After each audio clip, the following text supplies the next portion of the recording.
Wellness begins where play, pleasure, and the parasympathetic meet. You were born to be you, and you were born to be well. Your body is always trying to find its way back to health. Now, here is the host of Your Healing Playground with Dr. Tina Koopersmith.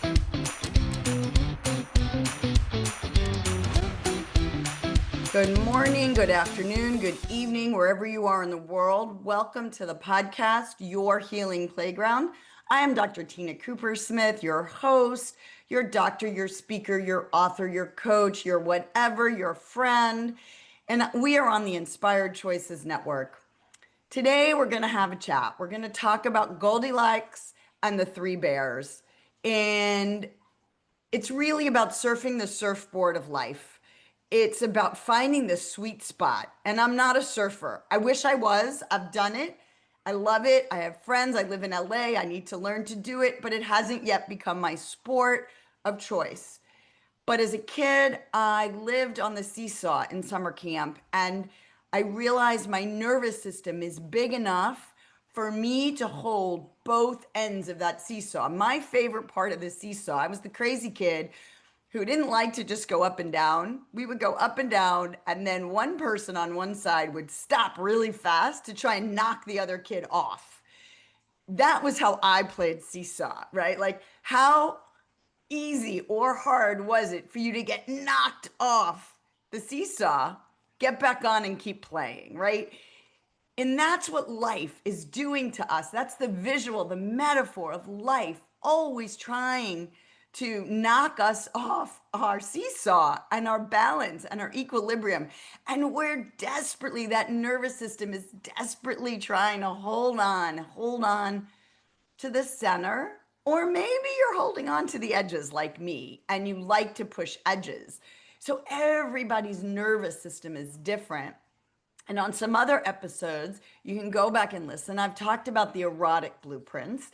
And the erotic blueprints are how your nervous system accesses pleasure, right?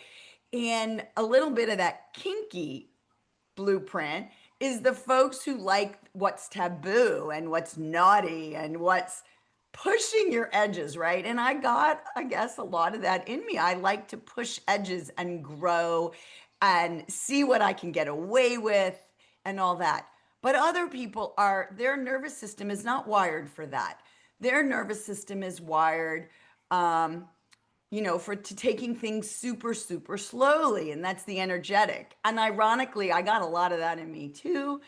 The sensual loves living in their five senses: taste, touch, sound, smell. They love really being in their body and really taking in life, not necessarily slowly, but through savoring life. And then we have the sexual blueprint, which for pleasure, it's like boom, boom, thank you, man. Let's do something, get to the next thing. Let's do something, get to the next thing. It's always about chasing the destination and not the journey. And I invite you, I'm a shapeshifter, if any of you have talked to me, and that means I like to play with all those blueprints and everything I just described. And it's all about the nervous system, and really who you are at your core is sensation and story, and as well as the body. And all we are is dancing molecules in space. I like to, my visual that came to me, I go into meditative states, and that's me. I'm learning.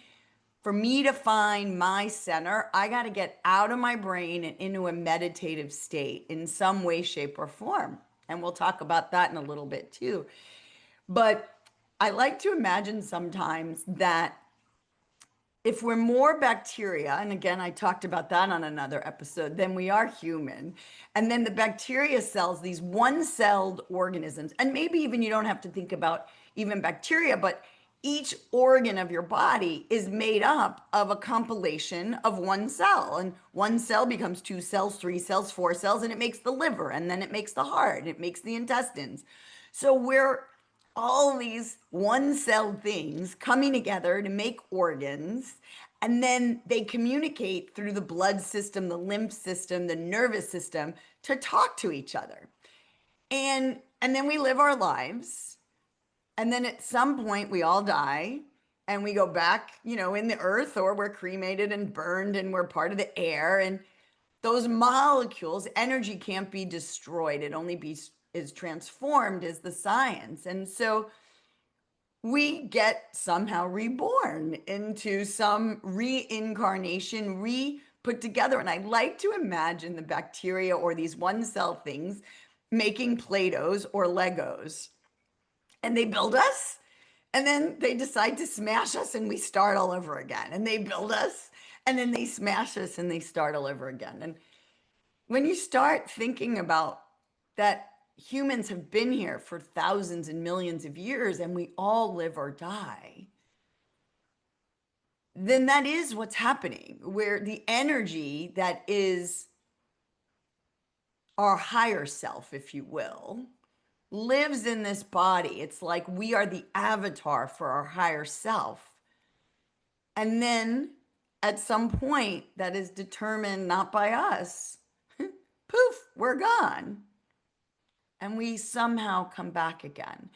And so this higher self is this consciousness that somehow is always a part of us. It's, the breath brings us to life. We emerge out of the womb with our first real breath. And then we live this exterior life on earth, breathing air. But we lived for 9 months not breathing, but bathing in water in our mom. And we were one with our mom. And then one day we were no longer one with our mom, we were two. And ironically, prior to us being one with our mom, we were a thought. We were an egg and a sperm and a thought in our mom and a thought in our dad.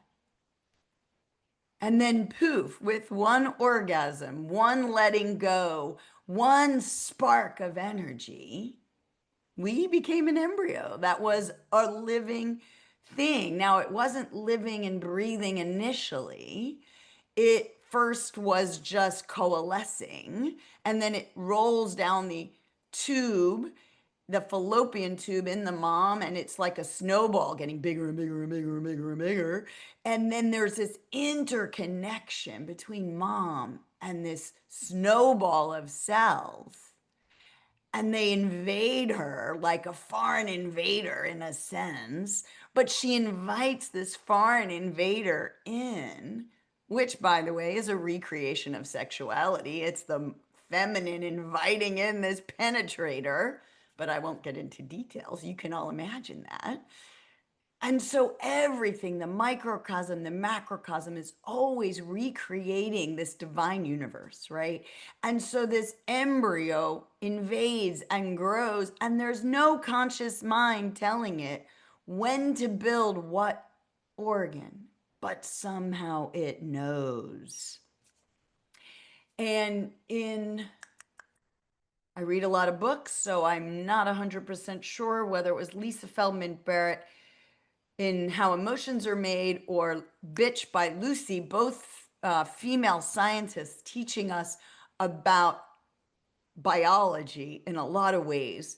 But, I just had a senior moment and I forgot where I was connecting those in terms of how, brains. We think our human brains are so different than animal brains. And yet a lot of our difference and the enlargement of our brain and our capacity to communicate thoughts verbally is that our brain stays in certain stages longer. The time frame in certain stages of development is longer. And that's what helps us develop, I believe, that prefrontal cortex that then comes online when we are toddlers to start to communicate, and thought becomes voice. So I invite you, if thought becomes voice, and thought, mother, father, have an egg and a sperm, and they dream of having a baby, and they come together in that split moment of orgasm. There is a letting go, there is a spark where that sperm takes its energy and finds the egg, and poof, a baby is born.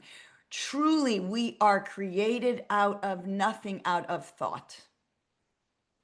I just want that to sit.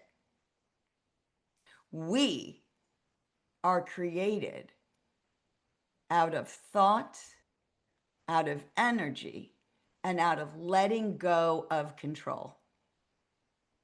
The feminine force invites in the masculine. The masculine is swimming, swimming, swimming, swimming, doing what it can. And together, masculine and feminine and energy and spark and humans are created. We are masculine and feminine. We are the conduit of the divine spark and the earthly realm. The divine spark of creativity and thought and energy. And we become an earthly animal being. We are divine itself. And I'm not talking religion here, folks. I'm talking energetic rules of the universe, energy, aliveness, the nervous system coming online and feeling this body that we live in. And without our brain's control, we literally grow a body. I want you to think about that, because we come out of the womb and initially we are helpless beings. We don't come out born and we're ready to go. We come out helpless beings, and we, first of all, we think we're a blank slate, but we come out with DNA that has been pre-programmed, thousands of years of programming, which genes get turned on and turned off to make a heart cell, a colon cell, a brain cell. And your nervous system, how it reacts, has probably been pre-programmed by all the proteins that are bound to that DNA, because those proteins binding and unbinding, and carbon and hydrogen groups, those are called methyl groups, binding and unbinding, those are indeed what control the DNA as it opens and closes and makes proteins and enzymes and gives us energy for ourselves to function. And so we are present in this human form, and we are present in this now present human form, but we come with a lineage. We come with a past. We come with that DNA and the environment that our mom had in the egg, and the environment that our grandma had, because mom was an egg in grandma's body. And then we are programmed as children to live in a society through communication, verbal and nonverbal, how to act, how to behave, how to think.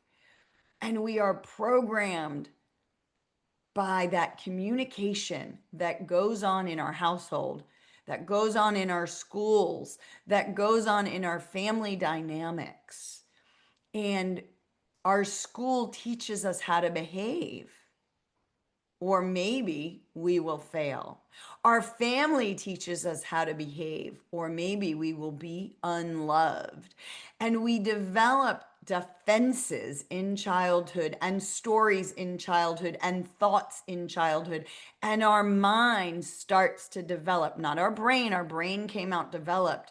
Our mind begins to develop through story, but story isn't truth, story is programming. And you have been programmed. Which apps are you holding? And are they yours or your mom's or your dad's or your siblings or your birth order?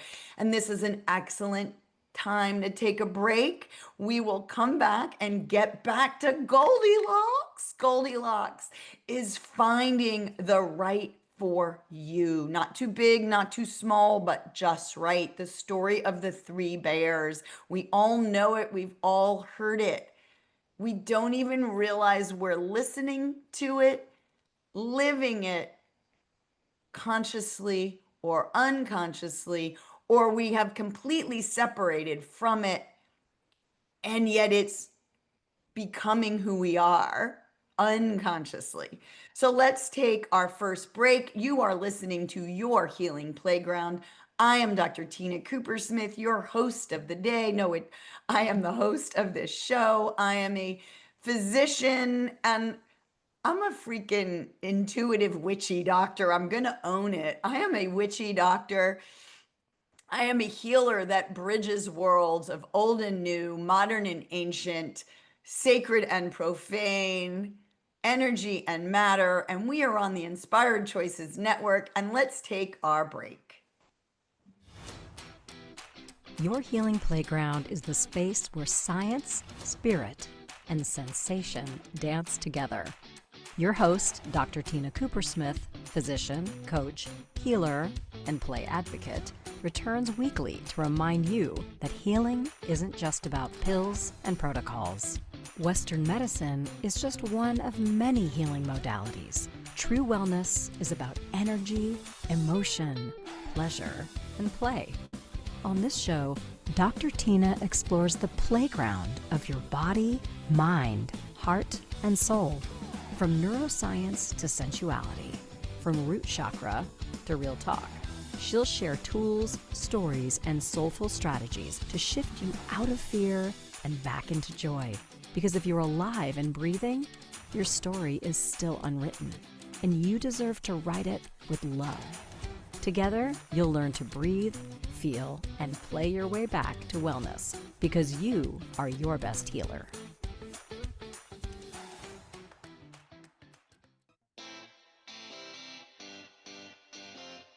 Are you a subject matter expert? Are you here to share your expertise with an audience waiting to hear from you in only the way you can deliver? Are you ready to have your voice amplified across the airwaves? Inspired Choices Network has a global radio platform streaming to millions of people across the world. Professionally produced and supported by an accomplished team every step of the way, you can broadcast from anywhere in the world, knowing your voice matters, and we ensure it is delivered with ease and efficiency. Eager to hear your message, the world awaits. Contact us today to become an Inspired Choices Network radio host. Email becomeahost@inspiredchoicesnetwork.com. This is Your Healing Playground with Dr. Tina Coopersmith. To participate in the program, join the live studio audience in our chat room at inspiredchoicesnetwork.com. You can also send an email to info@womensreproduction.com. Now, back to our program. Welcome back, my friends. You are listening to Your Healing Playground. It is on the Inspired Choices Network. I'm your host, your witchy doctor, Dr. Tina Coopersmith, and we're talking today about Goldilocks, about finding you, finding your center, finding who you really are, and healing by being the authentic you that you were meant to be. And for so many of us, we are living in a programmed state. We are allowing subconscious programming to control our lives. And let me tell you, in today's age with social media and TV and distraction after distraction after distraction, there's some statistic I heard this weekend. I think 2% of the humans are actually thinking, and 98% are asleep and distracted and doing life the way they've been taught to do life. And we've been taught so many things. We have so many limiting beliefs about, think about, oh, you got to work hard to make money. But the super rich don't work hard and they get more money than anybody else. You got to go to the doctor to be well. But the people who are really well don't seem to go to the doctor, right? So we have these stories in our head.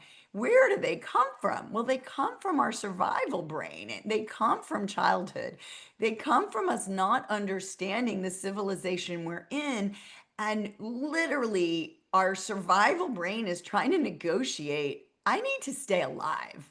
I'm a freaking child. I don't know how to get my own food, my own water. I don't know how to live in this society. So I got to figure out how to live so I don't die. So the newborn baby screams at the top of their lung, I'm hungry. Ah! Now, why does the baby scream in that piercing voice? Because a mom can't ignore that piercing voice. I'm telling you, I remember so well. Here I am, the OBGYN, thinking I know everything because, I'm the smartest in my class and I did really well. And I was like one of the best residents and I know all about this. And then I have to have a freaking baby.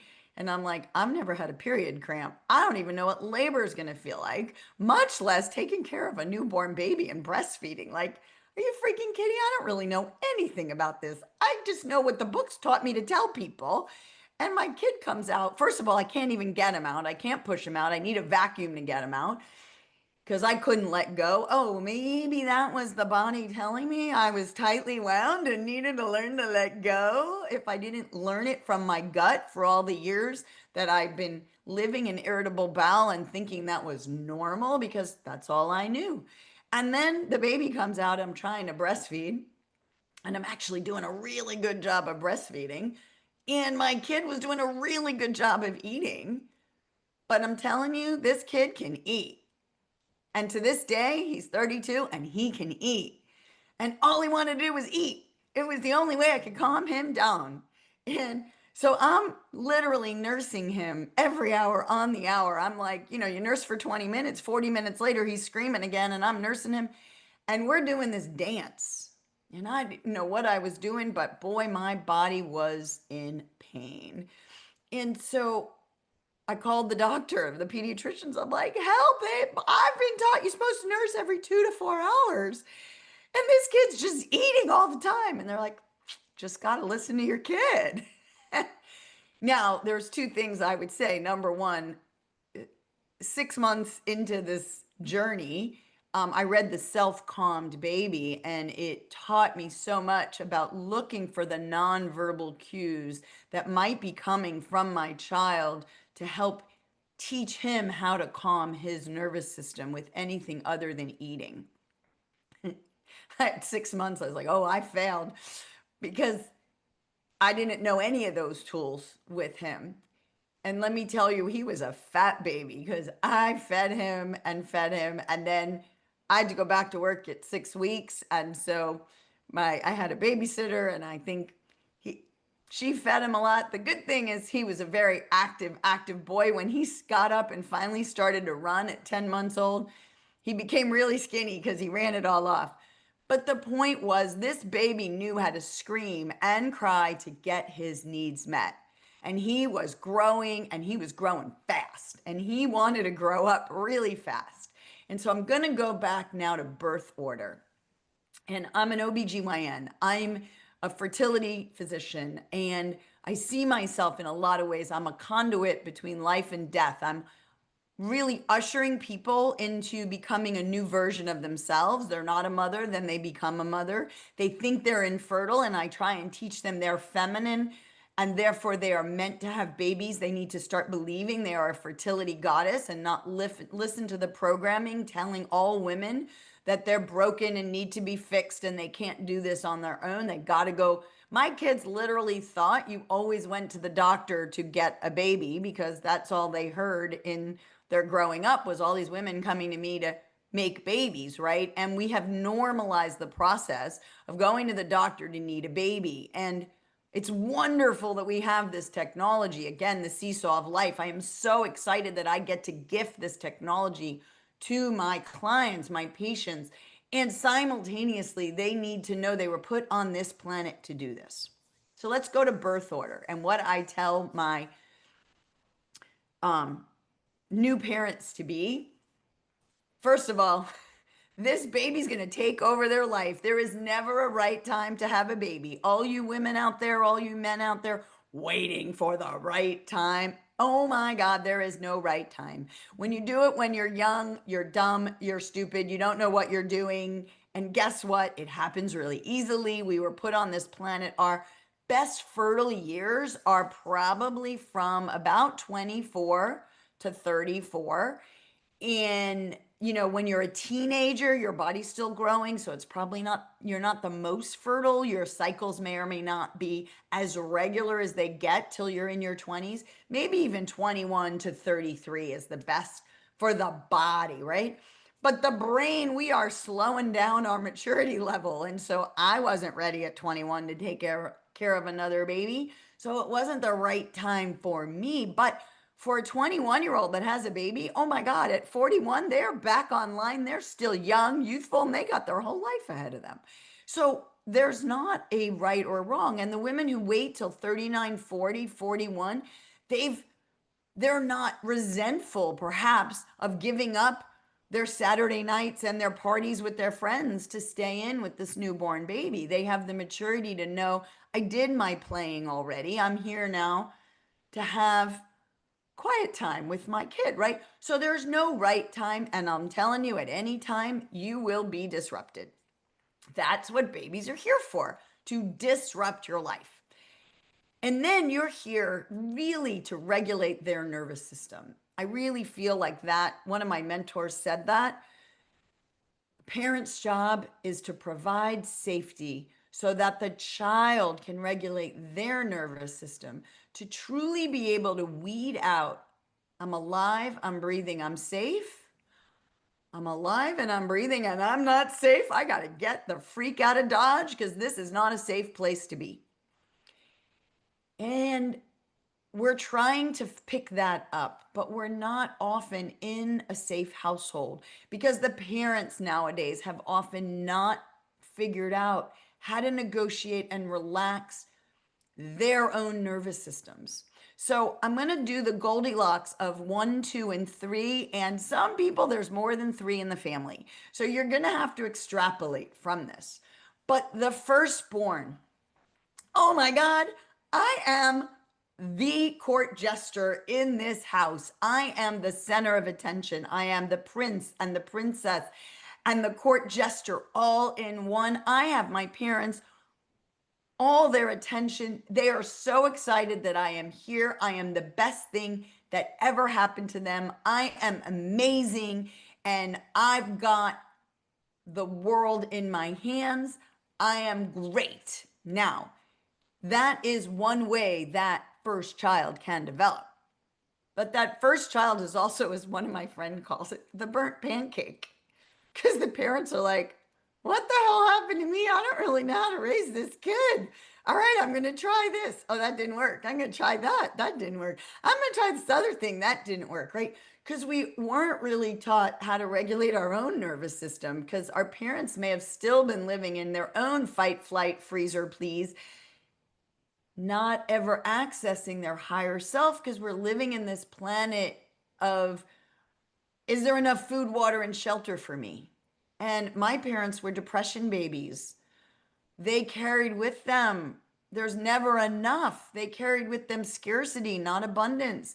They weren't safe in their own nervous system. And my sister, I'm sure, picked up on that. I know I did. And so there's a seesaw of life. Oh my God, we have the baby that we always dreamed and wanted. We were told to grow up and have babies. This is so exciting. And oh my God, it's terrifying. And so they are balancing that. And if they have loving parents, hopefully they are picking up the love and feeling like the cat's meow.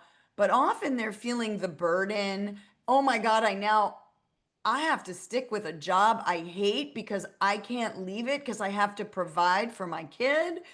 Oh my God, what was I thinking? I don't want to be with this guy for the rest of my life, but I'm stuck because now I have a child. There's a lot of emotions that could be going through mom and dad's head because they haven't fully tapped into their own higher self.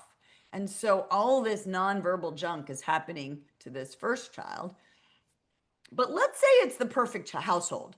Mom and dad are doing well. They're financially stable. They have a home. They're in jobs that they love. Everything is perfect. Even everything is perfect. And all of a sudden, here comes the second kid. Now, we live in a society of monogamy, so I'm just going to pretend in terms of the monogamy. If monogamy is true and real in the way we're supposed to live, imagine your spouse comes home and says, I loved you so much. You are the best thing that ever happened to me. I'm bringing home another. You're going to share your room. You're going to share your toys. You're going to share my attention. But I promise you, you're going to fall in love with having this second wife or husband. And most of you would go, ew, no, I want you all to myself. So that's what the nervous system of the firstborn is like. Why wasn't I enough? Why did they need to have another? What did I do wrong? That's the nonverbal communication in the brain. The inner judge is constantly trying to figure out, I'm not safe in this family because they don't love me enough. They had to have another. And we develop inner voices in our head. There's, if you read Positive Intelligence by Shirzad Carmine, I hope I get his name right, or Internal Family Systems, Richard somebody, I forget his last name. We develop inner voices in our head in childhood that become our mind. And the inner voices, if we are helpless and rely on parents to take care of us, food, water, shelter, safety, we direct a lot of the judging into ourselves. And so we have an inner critic that comes online before we're 7. We have in internal family systems, we have protected and wounded inner parts. We have defense mechanisms, right? And these are all things that develop in our mind to keep us safe. We can't say we hate our inner brother or our inner sister, so we fight ourselves and we develop these protective mechanisms. So the inner child in our firstborn is, I'm not good enough. And that is a fundamental wound of most humans on this planet. I'm not good enough. I don't belong, and I'm not safe. Okay? I don't belong. I'm not good enough is fundamental wounds in almost all humans. So the firstborn, remember, they've been top. It's like, what's King Henry and the 7 wives died,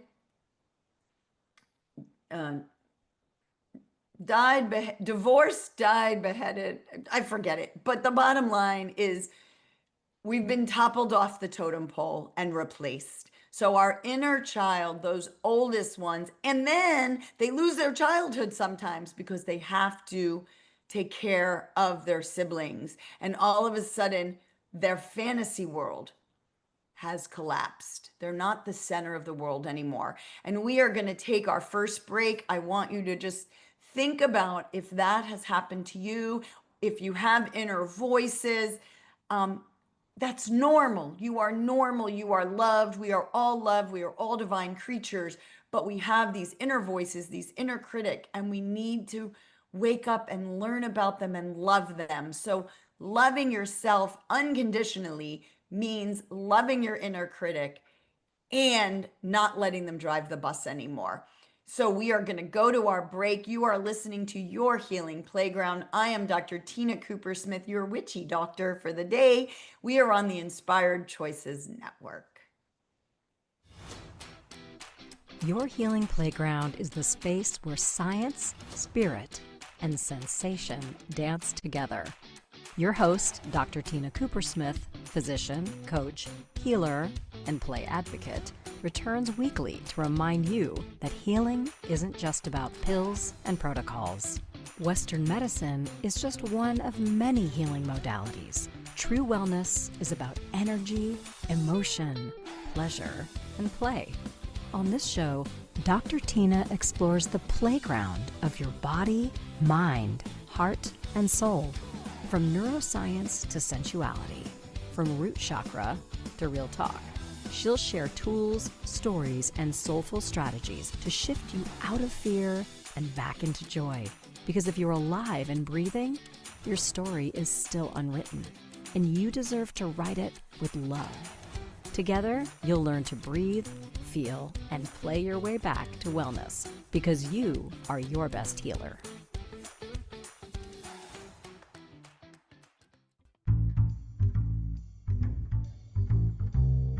How wonderful would it be to carry your favorite Inspired Choices Network host with you throughout your day? Well, now you can. Inspired Choices Network now has its very own mobile app.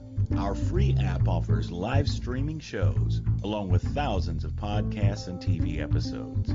Our shows cover a wide variety of topics. Whether you're waking up with us, carrying us through the day, and taking us to bed with you, we're always here for you to enjoy.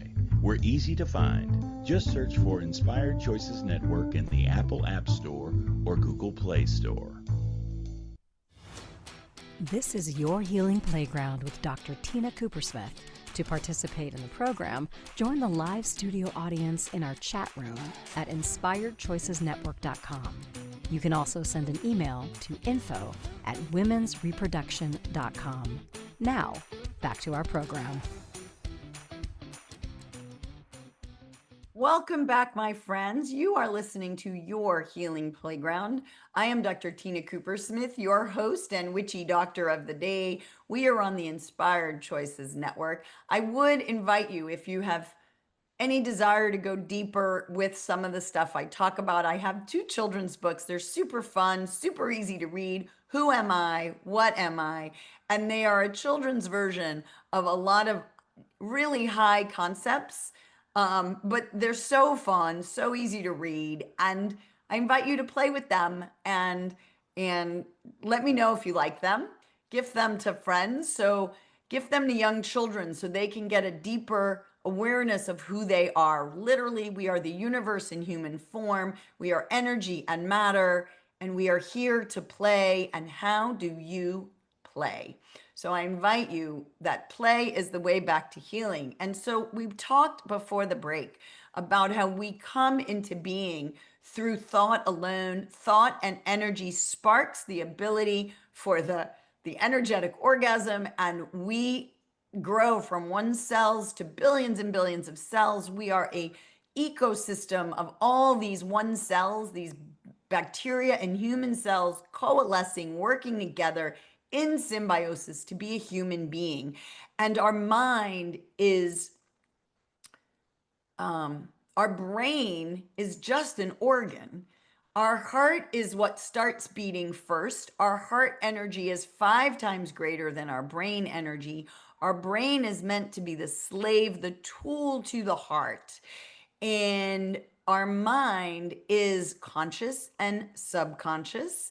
And I heard this weekend the conscious mind should be the captain and the subconscious mind is the crew. It's always giving us what we say, even if it's not what we mean. But this mind, conscious and subconscious, should be in service to our heart, because our heart is our biggest energy, but our mind is usually driving the bus. And the mind starts in childhood in survival mode. And we talked about our inner child and the firstborn going, I'm not good enough, because they wanted another. Why did they want another? Why was I good enough? And why do they keep screwing up and not meeting my needs? Because they haven't figured out their own needs, their own nervous systems, and they can't help you. And you're stuck floundering trying to figure it out on your own if your needs aren't met. All right, firstborn.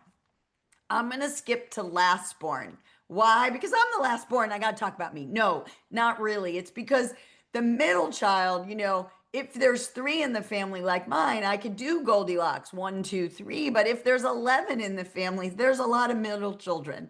And then you have to figure out if you're more of the upper, lower, or you're all middle, right? And so I think there's a lot of nuance to that middle child, right? The youngest child is the youngest, the smallest, the littlest, the runt of the litter, the always trying to keep up with the Joneses, trying to compare themselves to the bigger, better, smarter grown-ups that their siblings are. And let me tell you, comparisonitis, itis in Latin speak is inflammation. So I talk about the disease of comparisonitis, and the little one is always comparing themselves to these bigger, better siblings in some way, shape, or form. Now, they're also comparing themselves. I don't want to be like that one. That one gets in trouble for being for speaking out and being a rebel. I got to be the perfect one who doesn't. Oh, my older brother's the athlete. I better not try and be the athlete. I got to be the student. My older sibling is the student. I better be the athlete. I better be nice to everybody because they're always fighting. All the siblings are always fighting. I got to be the peacemaker. So they're always comparing themselves to everybody else and perhaps never measuring up because they're smaller.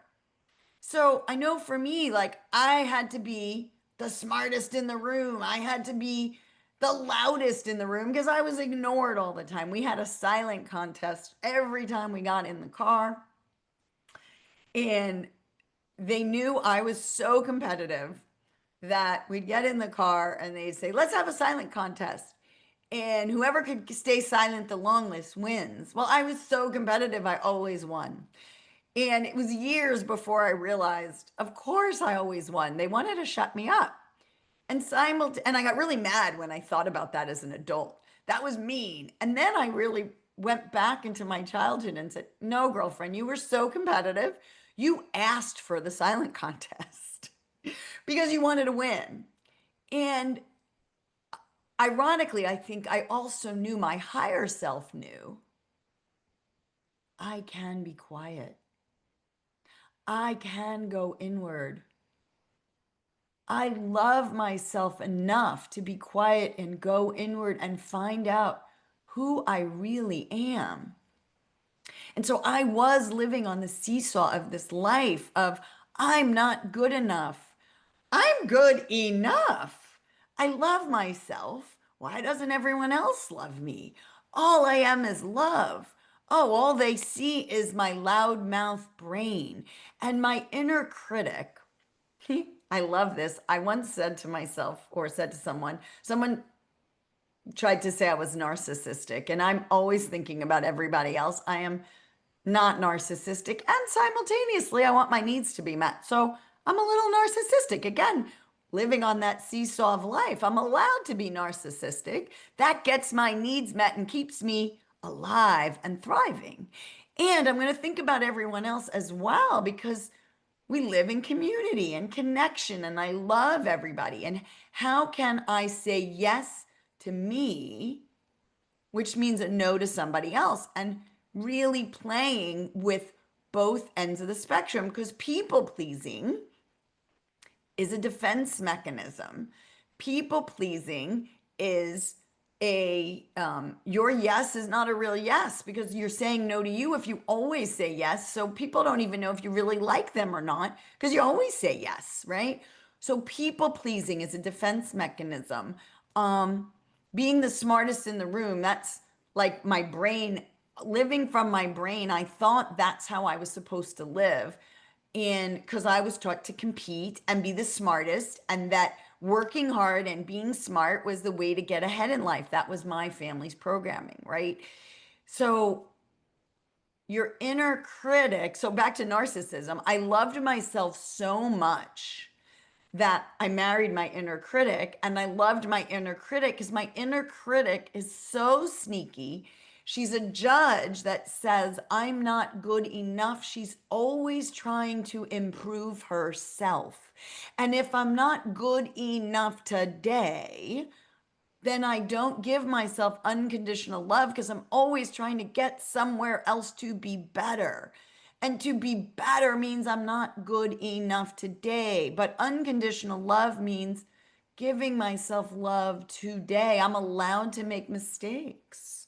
I'm not perfect. None of us are perfect, and we're imperfectly perfect and perfectly imperfect. So I invite the good enough. I'm good enough today. Will I make mistakes? Yes. But if I always come from heart and I always come from love, then I should love myself and love myself enough to admit my mistakes, to accept them, and to apologize to someone else, which I've done. I've done that to my children. I've made mistakes. Mom, you said something that really, really hurt me. I wish you had said X, Y, and Z. And I looked at them. I said, I wish you had been the parent. I didn't know what to do. And I yelled and I screamed and I used words that hurt you.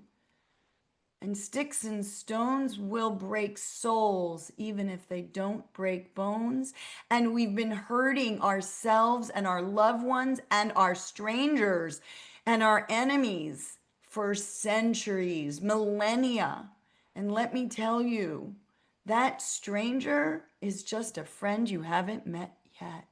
And until we learn that sticks and stones will break souls, we will keep killing our souls, our own souls, by not living the fullest version of ourselves, and by having wars where we're killing someone else's baby. And I'm not religious, but in the Bible, the very beginning, the freaking Abraham is told to kill his son. How freaking ridiculous is that? That is a lesson that you don't listen to anybody. No inner voice, no outer voice to tell you to kill another human being. And if you somehow have to kill another being, it needs to be with reverence. The way we put animals out of their misery humanely, not through war and torture and rape. And boy, did I go somewhere else from the youngest child never feels they're good enough. And we are going to take a break and we are going to come back to that middle child in the Goldilocks, finding that sweet spot in the middle. The middle child can be the sweet spot in the middle unless they direct it back at them. So let's take a break. You are listening to Your Healing Playground. I am Dr. Tina Coopersmith, your host, your witchy doctor, and we are on the Inspired Choices Network, and we are taking a break. Boy, I'm going to breathe at this break. I invite you to breathe into your larger, most amazing self. Your Healing Playground is the space where science, spirit, and sensation dance together. Your host, Dr. Tina Coopersmith, physician, coach, healer, and play advocate, returns weekly to remind you that healing isn't just about pills and protocols. Western medicine is just one of many healing modalities. True wellness is about energy, emotion, pleasure, and play. On this show, Dr. Tina explores the playground of your body, mind, heart, and soul. From neuroscience to sensuality, from root chakra to real talk. She'll share tools, stories, and soulful strategies to shift you out of fear and back into joy. Because if you're alive and breathing, your story is still unwritten, and you deserve to write it with love. Together, you'll learn to breathe, feel, and play your way back to wellness, because you are your best healer.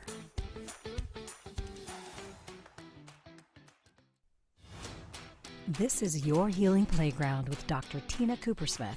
To participate in the program, join the live studio audience in our chat room at inspiredchoicesnetwork.com. You can also send an email to info@womensreproduction.com. Now, back to our program. Welcome back, my friends. You are listening to Your Healing Playground. I am Dr. Tina Coopersmith, your host. We are on the Inspired Choices Network.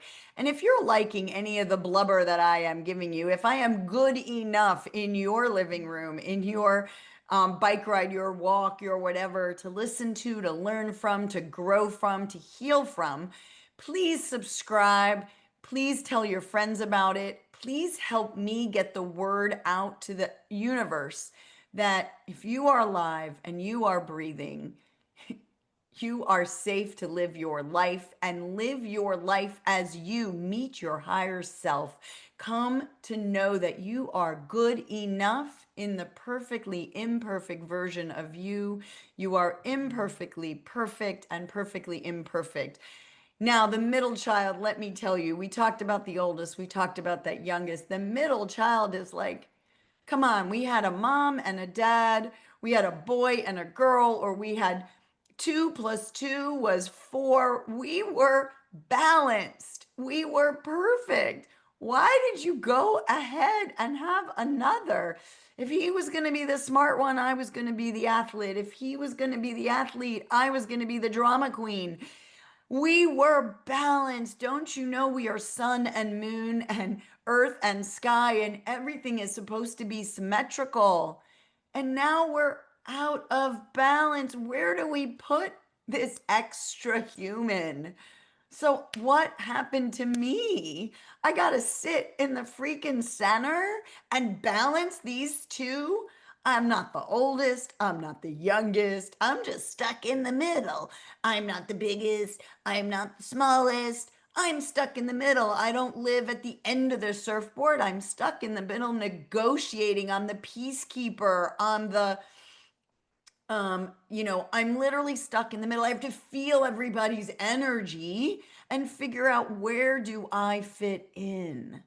That middle child is always trying to figure out their role. Where do they fit in?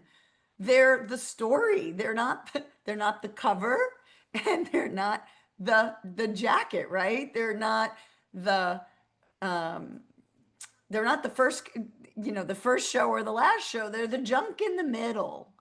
And like the Oreo cookie, right? You got the Oreo cookie on the outside and the the middle. And if there's a lot of kids in the family, let's think about the sandwich. It's the peanut butter and jelly in the middle, right? And if there's a lot of them, you got 2 pieces of lettuce and 2 pieces of meat and some cheese and tomato, and they're literally trying to figure out what part. Oh, I got it. It just downloaded. If you got a salad, we got the lettuce and the croutons up on top, and which vegetables make up the salad. When you got a big, big family, how do you stand out? What vegetable are you? If you got a fruit salad, which fruit are you? Are you the sweetest or the sourest? And you got to figure out who you are in the salad or the fruit salad of your family, in the sandwich of your family. And your flavor, can it stand out so they remember who you are? Ah, that's the beauty of the larger families. It's that the family itself is a big salad. And who are you? What's your role? What's your role in your family? What's your role in your corporation? What's your role on this planet? What's your role in your life? And let's end with, who do you want to be? But it's not who you want to be. Go back to who you are. I use meditation, breath work, silence. As much as I talk, I get so quiet to find my inner self, to get to know who I am. I am love. I am you. I am another. I am life. I am joy. I am here to be your mirror. You are good enough. Next week, we will talk about healing yourself from Crohn's disease. A man who I met who went deep within to heal himself. We all can go deep within to be the best version of you. You are on this planet to do you. So find out who you are without your inner judge, without your inner voices, without your firefighters, without your exiles. Who's the kernel of truth? Who's that spark that you were meant to be? Because yes, you have a spark of the divine that you are here to shine. So please shine on your stage. If you felt of something your life. move today, a molecule, a mindset, or your mood, that's healing. Your body listens to your stories, your thoughts, your breath. So speak to yourself with kindness, play with curiosity, and let your nervous system know it's safe to rest. Dr. Tina returns Monday at 11 a.m. Eastern, 10 Central, 9 Mountain, 8 Pacific on InspiredChoicesNetwork.com. Remember, pleasure is a practice and play is your medicine.